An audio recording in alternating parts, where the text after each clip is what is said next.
So here's your video on how to do two-dimensional motion. Up to this point, we've been doing one-dimensional motion, and the equations that we use for two-dimensional motion will actually be the same equations, but the, I guess you could say, complexity of what we will be doing is a little bit higher. So first, we have some important concepts that you need to have in order to do two-dimensional motion. The first concept you need is components, and this is why we started out the year breaking our forces into components. You should remember breaking different vectors into an x component and a y component using sine and cosine, and we're going to need that technique here as well. Second of all, you're going to need to know the kinematic equations. Those four equations we just took a test over, yeah, they're not going anywhere anytime soon. And third, you have to stay calm. Remember that this is doable, and it's just like eating an elephant. You eat an elephant one bite at a time, just like you do everything else. So let's say this graph represents something like throwing a baseball. You can see that there are a lot of variables added to the picture. So let's see what they mean. First, we know we're going to need our kinematic equations. After all, this is movement.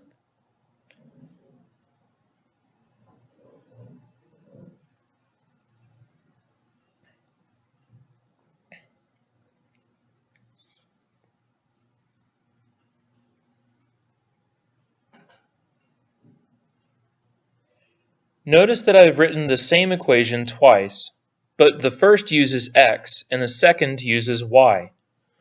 This is because we now have to deal with two directions, x and y.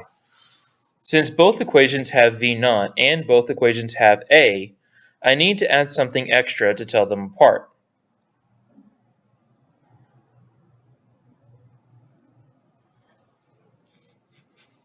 There. Now when I am working with a problem, I will know that v0x and ax belong in the x equation, and v0y and ay belong in the y equation. I'm sure you also noticed the theta that will be used to find components. And just in case you missed it, it's right there.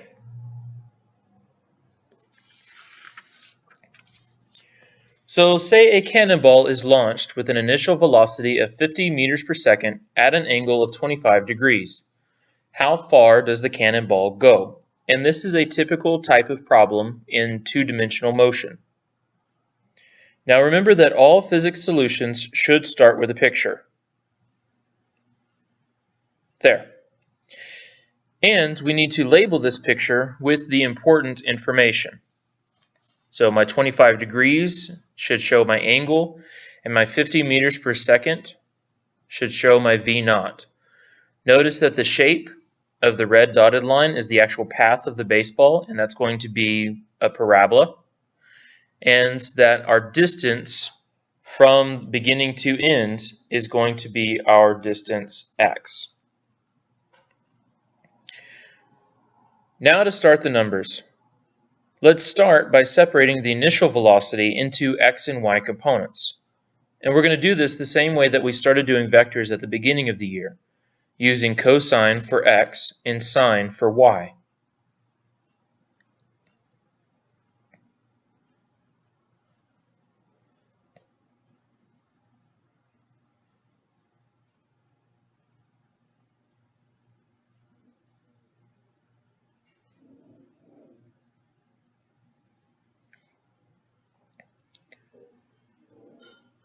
Now I'm sure some of you are noticing that I kept two significant figures for the x component and two significant figures for the y component.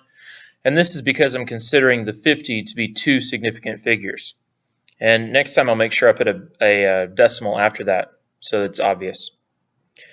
Okay, so my velocity, my initial velocity in the x, and that should be a v0x, sorry, is going to be 45 meters per second, and my initial velocity in the y is going to be 21 meters per second. Now let's take a look at accelerations. The acceleration in the x direction is 0.0 meters per second squared because there is no force pushing or pulling on the ball while it is in the air, at least not in the x direction. If at least we're neglecting air resistance. Now the acceleration in the y direction is 9.8 meters per second squared because of gravity. And again, we're going to neglect air resistance. Now we can solve the equations. First, we're going to start with the x equation.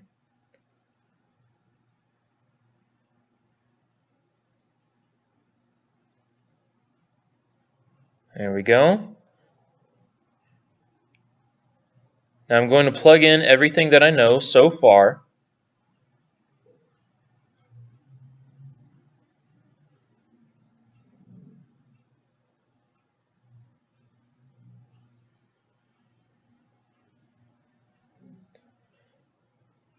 And now I can remove all of the terms that are going to be 0. And I'm left with x equals 45 meters per second times t. Now this is a problem, right? After all, the original question asked how far the ball traveled. If I don't know how much time it took, then how can I know the answer?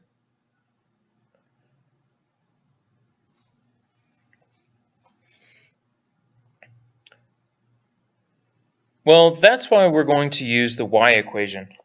So let's see what happens when I substitute my components into the y equation.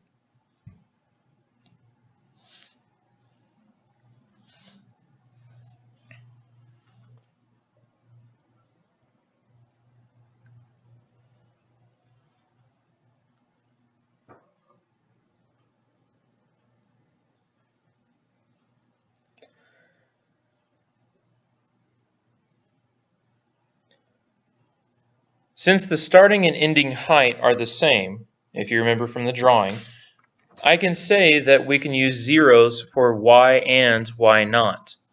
So this leaves me with a quadratic equation, so I can use the quadratic formula. After using the quadratic formula on my calculator, I get 0 seconds for one answer and 4.3 seconds for the other answer. Now only the 4.3 seconds makes sense, so that's the answer I'm going to use. Now I can plug the 4.3 seconds back into my x equation, and putting it in my calculator, because I can't do 45 times 4.3 in my head, I get 190 meters. And yes, this is rounded because I can only use 2 significant figures. Now I know this is more work than you are used to, but don't panic. So, steps for solving two-dimensional motion. First, draw a picture. This is going to be the best thing that you could do to help yourself answer the question. Second, separate the vectors into components. Third, substitute those components into the x and y kinematic equations. 4, solve for the unknown. And last, check, is the answer reasonable? If it's not, you need to go back and double check something. Alright, so that's it. So far we are at almost 10 minutes. I apologize, but this is kind of a longer concept to do. Make sure that you have a good grasp on how to use the x and the y components in the correct equations. If you don't remember how to do that off the top of your head right now, please go back and review your notes over the video. And if you did not take notes over the video, then I ask that you go back and watch the video again. Okay, feel free to pause and re-watch whatever you need. And I'll see you later in class.